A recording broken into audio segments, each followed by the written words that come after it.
Hello, welcome back to Hobbit-Sized Readings of The Hobbit, narrated by yours truly, Gregory Jean Conrad.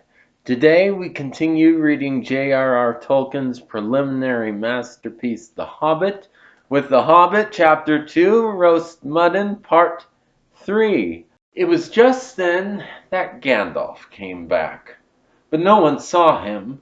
The trolls had just decided to roast the dwarves now and eat them later. That was Bert's idea, and after a lot of argument, they had all agreed to it. "No good roasting 'em now. It'd take all night," said a voice. Bert thought it was William's. "Don't start the argument all over again, Bill," he said, "or it will take all night." "Who's a-arguing?" said William, who thought it was Bert that had spoken. "You are," said Bert. "You're a liar," said William. And so the argument began all over again. In the end, they decided to mince them fine and boil them. So they got a great black pot, and they took out their knives. "No good boiling 'em. We ain't got no water, and that's a long way to the well and all," said a voice. Bert and William thought it was Tom's. "Shut up," said they, "or we'll never have done. And you can fetch the water yourself if you say any more." "Shut up yourself," said Tom, who thought it was William's voice. "Who's a-arguing but you, I'd like to know?" "You're a booby," said William. "Booby yourself," said Tom. And so the argument began all over again, and went on hotter than ever, until at last they decided to sit on the sacks one by one and squash them, and boil them next time. "Who shall we sit on first?" said the voice. "Better sit on the last fellow first," said Bert, whose eye had been damaged by Thorin. He thought Tom was talking. "Don't talk to yourself," said Tom. "But if you wants to sit on the last one, sit on him. Which is he?" "The one with the yellow stockings," said Bert. "Nonsense! The one with the gray stockings," said a voice like William's. "I made sure it was yellow," said Bert. "Yellow it was," said William.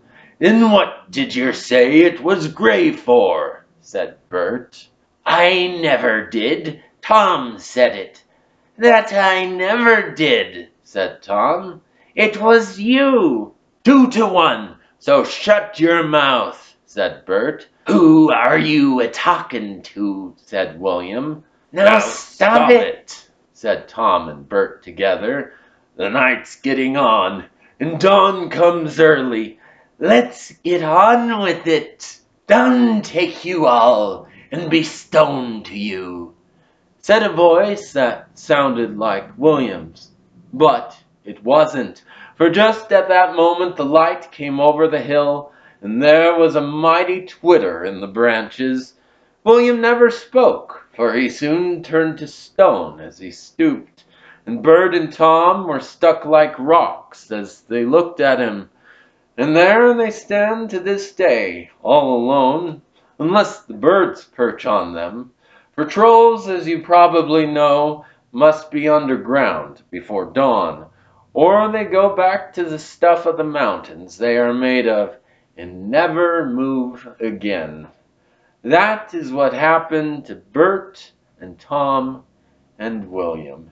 "Excellent," said Gandalf, as he stepped from behind a tree and helped Bilbo to climb down out of a thorn bush. Then Bilbo understood. It was the wizard's voice that had kept the trolls bickering and quarreling until the light came and made an end of them. The next thing was to untie the sacks and let out the dwarves. They were nearly suffocated and very annoyed. They had not at all enjoyed lying there listening to the trolls making plans for roasting them and squashing them and mincing them. They had to hear Bilbo's account of what had happened to him twice over before they were satisfied. "Silly time to go practicing pinching and pocket-picking," said Bomber, "when what we wanted was fire and food." "And that's just what you wouldn't have got of those fellows without a struggle, in any case," said Gandalf. "Anyhow, you are wasting time now. Don't you realize that the trolls must have a cave or a hole dug somewhere near to hide from the sun in? We must look into it." They searched about and soon found the marks of Troll's stony boots going away through the trees. They followed the tracks up the hill until, hidden by bushes, they came on a big door of stone leading to a cave, but they could not open it, not though they all pushed, while Gandalf tried various incantations. "Would this be any good?" asked Bilbo when they were getting tired and angry. "I found it on the ground where the trolls had their fight." He held out a largish key, though no doubt William had thought it very small and secret.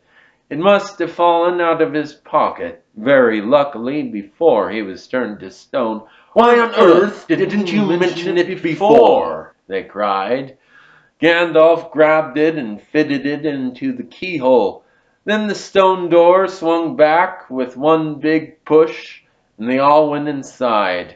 There were bones on the floor, and a nasty smell was in the air. But there was a good deal of food, jumbled carelessly on shelves and on the ground, among an untidy litter of plunder of all sorts, from brass buttons to pots full of gold coins standing in a corner.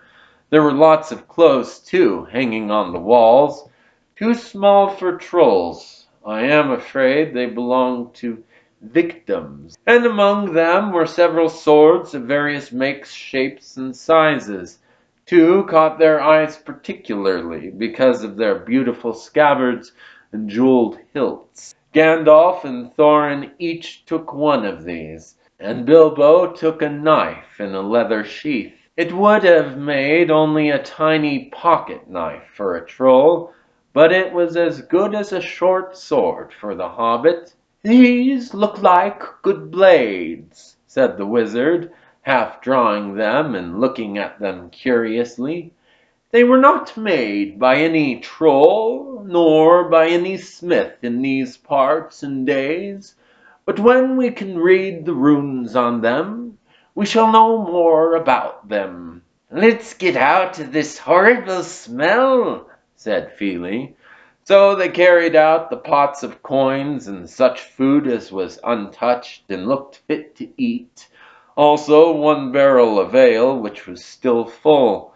By that time they felt like breakfast, and being very hungry, they did not turn their noses up at what they had got from the troll's larder. Their own provisions were very scanty. Now they had bread and cheese and plenty of ale, and bacon to toast in the embers of the fire.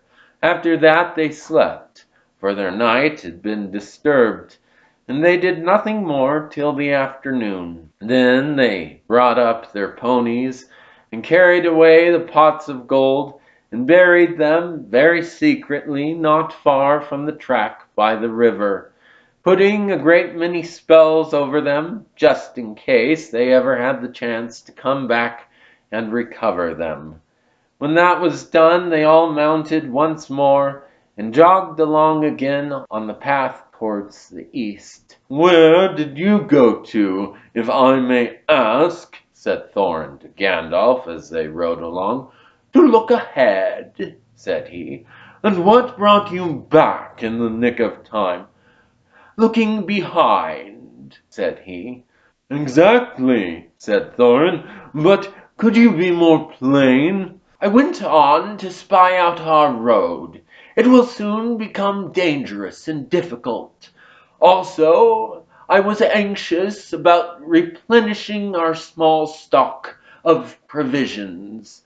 I had not gone very far, however, when I met a couple of friends of mine from Rivendell." "Where's that?" asked Bilbo. "Don't interrupt," said Gandalf. "You will get there in a few days now, if we're lucky, and find out all about it. As I was saying, I met two of Elrond's people. They were hurrying along for fear of the trolls. It was they that told me that 3 of them had come down from the mountains and settled in the woods not far from the road. They had frightened everyone away from the district, and they waylaid strangers. I immediately had a feeling that I was wanted back. Looking behind, I saw a fire in the distance and made for it. So now you know. Please be more careful next time, or we shall never get anywhere." "Thank you," said Thorin. That's it for today. Join us next time as we continue to bring some Tolkienian cheer to your quarantine despair with The Hobbit Chapter 2, Roast Mutton Part 3. Until then, Pelo na lu I lais in galad gwil lin. May the leaves of your life tree never wither. See ya.